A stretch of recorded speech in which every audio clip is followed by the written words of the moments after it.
year ago, this happened to my phone. I had the phone on my lap and I totally forgot about it. So I stood up and the phone just smashed into the ground. It had a protective case on it, it had a glass screen protector on it, and still this happened to the screen. It has fallen a couple more times after that, but the main thing that caused the damage was that fall. I had to get a new phone because this one had gotten severely damaged and it was almost unusable for me. But I couldn't afford a phone that was better than the Galaxy S8 Plus, so I had to opt for the Camon X Pro. And I would like to share that experience with you, the experience of coming from one of the most expensive phones to the cheaper, more budget-friendly device. So I must say I lowered my expectations quite a bit before I even got to use the Camon X Pro, simply because it costs 1/4 the price of the S8 Plus. But to some degree I was wrong to do so, because the Camon X Pro surprised me quite a bit in many areas. I'll first talk about the display, which is basically the first thing I viewed when I got the X Pro. Immediately I noticed the display on the X Pro was of a lower quality as compared to the S8 Plus. The S8 Plus has a Super AMOLED display with a max resolution of 2960 by 1440p. So that means the S8 Plus produces more saturated and sharper images. The display on the S8 Plus just has better specs compared to the Camon X Pro. But I still enjoy using the Camon X Pro's display, mainly because it is flat. A flat display is better than a curved display. I've heard so many reviewers say it, and I have to say that I agree with them. For quite some time now, I've heard many of them say that to get a flat screen is better than a curved screen. I didn't really grasp the concept until I switched to the X Pro. When I watch videos on it, I just enjoy it more than on the curved display of the Samsung. Especially nowadays when many of the YouTube videos I watch come with the 18:9 aspect ratio. So it fits my display perfectly, unlike with the Samsung, which still has black bars when watching 18:9 videos. I can't say that the Camon X Pro's display is totally better than the Samsung. Yes, it has a better experience watching videos, but in some cases the S8 Plus has a better experience. Like in the dark, when you are watching videos, the black bars on the Camon X Pro would be glowing because it's an LCD panel and it can't shut down parts of the screen that are not being used. But with the S8 Plus, it's able to shut that part of the screen off, so in the dark, when you are watching videos, you don't see the black bars at all. You just forget that your screen is larger than the video you are watching. By the end of the day, Samsung's high price tag didn't make this screen horrible for me. I actually enjoyed it. I have spoken about these displays for a while and both of them are quite good. The Samsung is very good and the Tecno is satisfactory, but then it always comes with a price. Having a big display always affects your battery life. A bigger display means more battery consumption, but this is an area where the Tecno reigns. In 2018, the phone that won the best battery life in the MKBHD Smartphone Awards was the Huawei Mate 20 Pro. But this phone's battery life is very close to that phone. The X Pro is able to give me 7 hours of screen on time with heavy usage. I had my GPS on, my Bluetooth was on, I had my Wi-Fi on. I was using it constantly through the day, playing games, high power consumption stuff. And the phone just performed it beautifully. And the battery had about 25% left at the end of the day with 7 hours of screen on time. That is unprecedented as far as I'm concerned. With the S8 Plus, it was nearly impossible for me to get through a day without charging the phone once or twice. So to have a phone where I can get through a day and even be graced with the privilege of forgetting to charge my phone at night, only to wake up with about 40% left. When it comes to battery life, this thing has just surprised me every time. And if you are thinking it's just because the phone was new, I've used it for about a year and still the battery life is great. I usually don't need to charge the phone to get through a day with it. So in the area of battery life, I give Tecno a big hands up. The phone is not even that thick, it's even slimmer than the S8 Plus, but then produced better battery life because of its larger battery and good power management. The Tecno also reigns in the area of durability. This phone has glass on the front but metal on the back, so you are more secure when you drop this phone. It's also very grippy and it's less likely to fall than the S8 Plus, which comes with glass on both the front and back, making it much more slippery than what you get with the X Pro. Not only that, but Tecno adds a case to the phone in the box. It comes with this plastic case that works quite beautifully. I've used the phone for about 8 months without a screen protector of any kind, and I've dropped it on countless occasions, but the screen is still intact.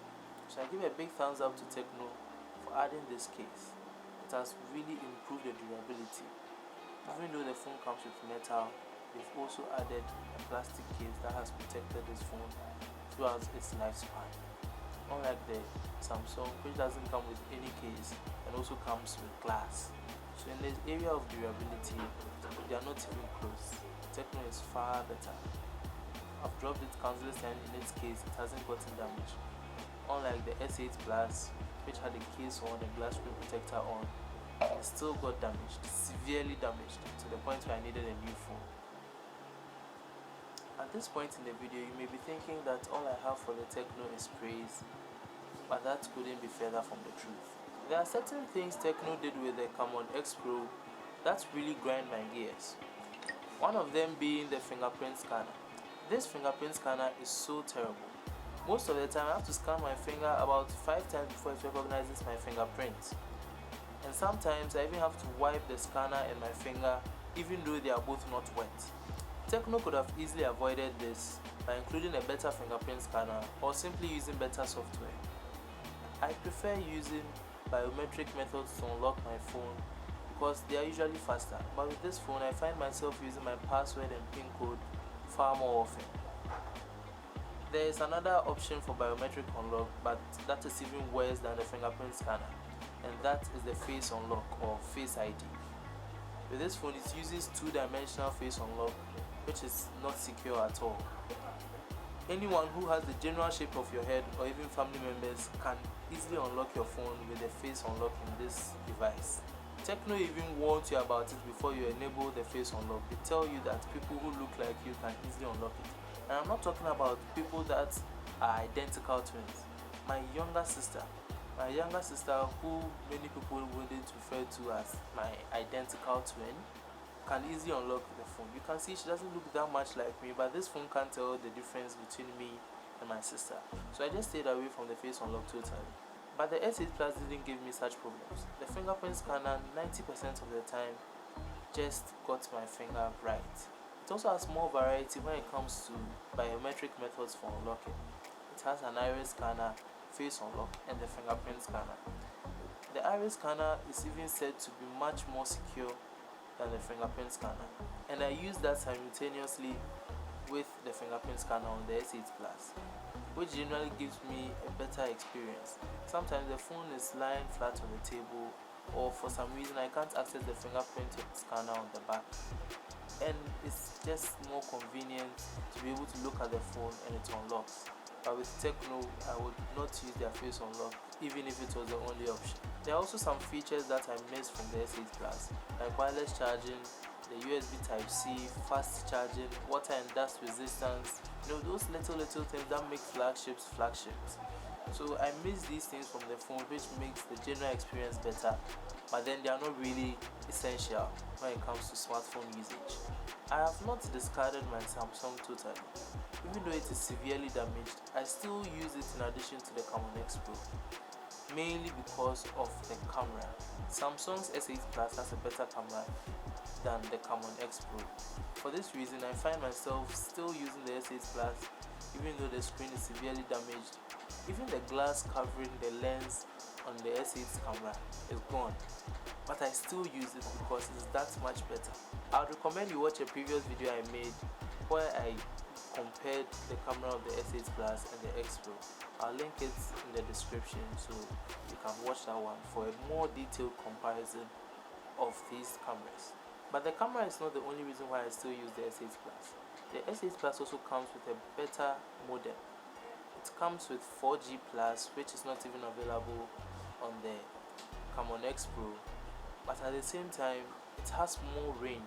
In areas where the Camon X Pro would be struggling to maintain a 3G connection, The S8 Plus will be giving me 4G plus with ease. For this reason, I use the S8 Plus as a hotspot for all my other devices, including the X Pro. I use the X Pro more often because it's not damaged, but because of the better data signal and the much faster internet speed I get on the S8 Plus, I use it as a hotspot for the X Pro. And that's basically the two main reasons. The Samsung gives me a better camera, which I have used in many of my videos. I'm currently not using it to record this video, but then many of my previous videos were recorded with the S8 Plus.